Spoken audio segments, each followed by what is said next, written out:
261 2အာတဝတရားတို့ဤကုံရာနိဗ္ဗာန်ဤတဘောကိုဉာဏ်ဖြင့်မြင်အောင်ကြည့်ပြီးလှူတဲ့ဦးချမ်းဒေါ်ခန့်တို့ဤဖျားပြင်အလူရေဆက်ချ14ရက်တလ1962ခုနှစ်အမရပူရ50မိနစ်15စက္ကန့်တိုက်တွန်း plus အတန်ကောင်း plus ကျုပ်တို့တတန်နေရာလုံးနေခဲ့ရတဲ့ခန္ဓာကြီးကသင်္ခါရတရားကပြုပြင်လိုက်အနိစ္စဆိုတဲ့တရားကဖျက်ချလိုက်ရုပ်တရားကကံစိတ်ဥဒုအာဟာရကလှုပ်လိုက်လို့ဖြစ်ပေါ်တယ်နာမခန္ဓာ၄ပါးကလက်ဖွားနှစ်ခုရှင်ပြီးရိုက်လိုက်တဲ့အခါလက်ခုပ်တံထွက်လာတယ်လို့အာယုန်နဲ့ဓွာရနှစ်ခုတိုက်လို့ဖြစ်ပေါ်တယ်ဖြစ်ပေါ်တဲ့အခိုက်အတန့်သင်္ခါရဖြစ်ပေမဲ့လဲသူ့မှာဇာတိဇေယမရဏပါလာတော့ပြက်သွားရှာတယ်ဖြစ်ပေါ်လိုက်ပြက်လိုက်ဒါနဲ့ပဲအချိန်ကုန်နေတော့အနိစ္စဆိုတာလဲသူပဲဖြစ်ပြီးပြရတဲ့ဒုက္ခဆိုတာလဲသူပဲမဖြစ်ပါမပြက်ပါစေနဲ့လို့တောင်းတကြောင်းကြလို့မရတော့ကြောင်းအနတ္တပဲ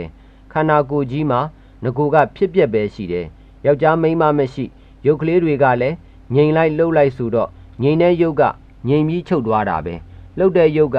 အသစ်အစားထိုးလာတာပဲသင်္ခါရတရားပြက်တာပညာနဲ့ကြည့်ပြီးပဂရိမျက်လုံးနဲ့တော့မကြည့်လိုက်ပါနဲ့ဘယ်နည်းနဲ့မှမမြင်နိုင်ဘူးပညာနဲ့ဖြစ်လိုက်ပြက်လိုက်မြင်နေတော့ဒီဖြစ်ပြက်မျိုးမလိုချင်ဘူးဆိုတော့ကာမတဝကုံသွားတယ်နောက်ဘဝလည်းဒီသင်္ခါရတရားဒီလိုဖြစ်ပြက်နေဦးမှာပဲဆိုတော့ဘဝတဝကုံတယ်ငါကိုငါဟာမဟုတ်တဲ့အတွက်ဖြစ်ပြက်နေတာပဲဆိုတဲ့ဖြင့်ဒိဋ္ဌာတဝဟာယခုအသိနဲ့ပဲကုံသွားတယ်ဖြစ်ပြက်နေတာဒီဒုက္ခတစ္ဆာလို့သိပြန်တော့အဝိဇ္ဇာတဝကုံသွားတယ်ပညာနဲ့ခန္ဓာကြီးတဲ့အတွက်အာတဝတရားတွေကုံတယ်အာတဝကုံရာကိုရောက်ရပါလို့ဤဆိုလို့ဘယ်သူမှပို့မှာမဟုတ်ဘူးဒီဉာဏ်အမြင်ရတဲ့ပုဂ္ဂိုလ်မှဒီဉာဏ်ကပို့မှာပညာနဲ့မကြည့်ရင်တော့မကုံပါဘူးသင်္ခါရတရားတွေဖြက်နဲ့ပြက်နေတာမြင်တော့မှဒီအာတဝတရားတွေကမရှိဘူးဟောဒီအာတဝကုံရာကိုတပည့်တော်ရောက်ရပါလို့ဤဆိုတော့ကို့မှန်းချေရှိတယ်သူများပြောတဲ့ရမ်းမှန်းတာမဟုတ်ဘူးကို့တန်တန်မှာကာမတဝဆိုတဲ့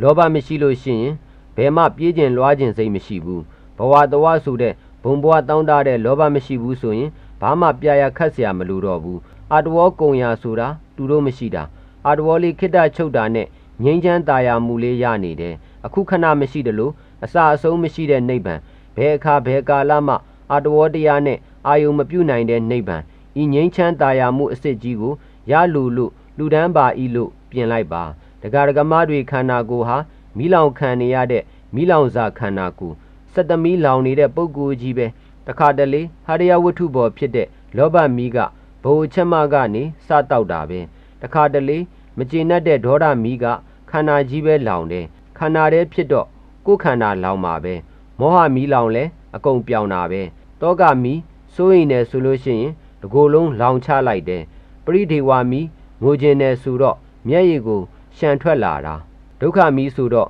ချွေးများထွက်လို့စိတ်ဤဒုက္ခကလည်းဝမ်းထဲကပြည့်မပြည့်စုံပါမလားဆိုတဲ့မကျေနပ်မှုတွေကရှိတော့တကိုယ်လုံးပဲလောင်တယ်ဇာတိဇေယမရဏမီးနဲ့ပေါင်းလိုက်တော့စက်သမီးလောင်တာမီးလောင်ချက်ကပြင်းလွန်းလို့လောင်စာသိမ့်၍မီးငိမ့်ရာကိုရေမှန်းပြီးလူတန်းပါဤလို့ကြောက်ပြီးလူမှအဖို့တန်နေဒီခန္ဓာကြီးအန္တရာယ်ကင်းဖို့ဘေးရှင်းဖို့ဆိုဝိတ္တဒါနဖြစ်ပြီး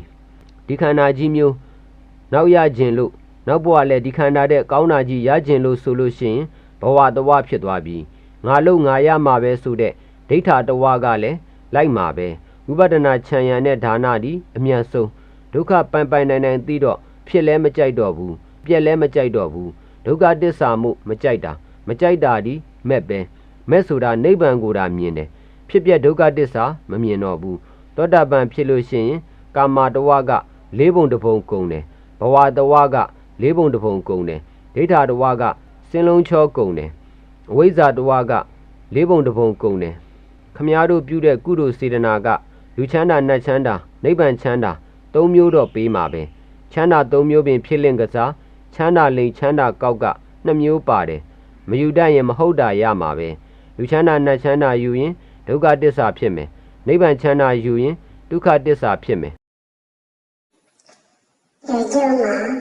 ဘုရားရဲ့ဒီဓမ္မချမ်းသာကိုစကလိုင်းနေရဖေနာက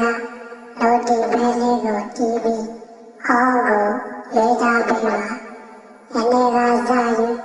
တရားနာတရားထိုင်ကြရအောင်